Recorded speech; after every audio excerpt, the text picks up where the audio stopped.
first audition experience, I was intimidated right off the bat. I was walking around with all these, like, to me, professional, like, you know, recording label singers, and I was just like stretching in the corner watching all this happening. But after I got to work within that process more and more and seeing how these actors and budding actors really, you know, dove into the material, it became so logical.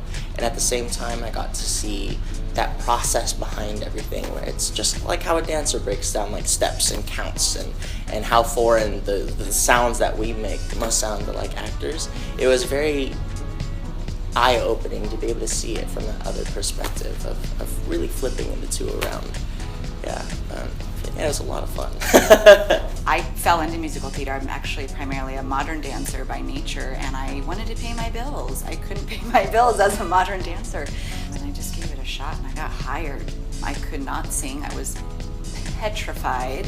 I think you just kind of jump in and you figure that part out as you go along. To me, I'm a believer in fake it till you make it. I didn't let people know that I didn't know what I was doing. I just did it. I still get nervous at auditions. I think when you're nervous, I don't think that's ever gonna go away. I think you have to accept it. So embrace it, breathe, everyone's nervous.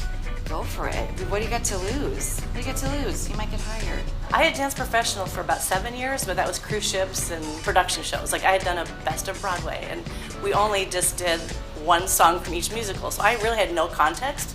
I just thought everything was just a musical with no storyline. My first audition was Village Theater. It was amazing because I got to see like the full version of West Side Story instead of One Number of America. Like, to be a part of a whole story.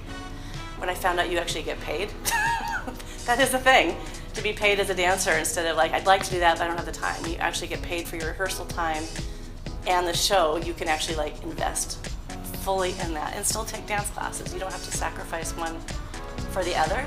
My very first musical, it was legitimately just felt like Disneyland, but you were part of Disneyland, and you're just, I don't know, it's like you're interacting with, it was just so much fun. It was amazing, and every production ever since has felt the same kind of magic. But I feel like I've experienced that in theater a lot, that people are really willing to help where you struggle and then learn from each other. It might sound kind of cheesy, but life is short. So if you feel you want to try something, go for it. You're going to be nervous, but the worst they can say is no, and they might say yes.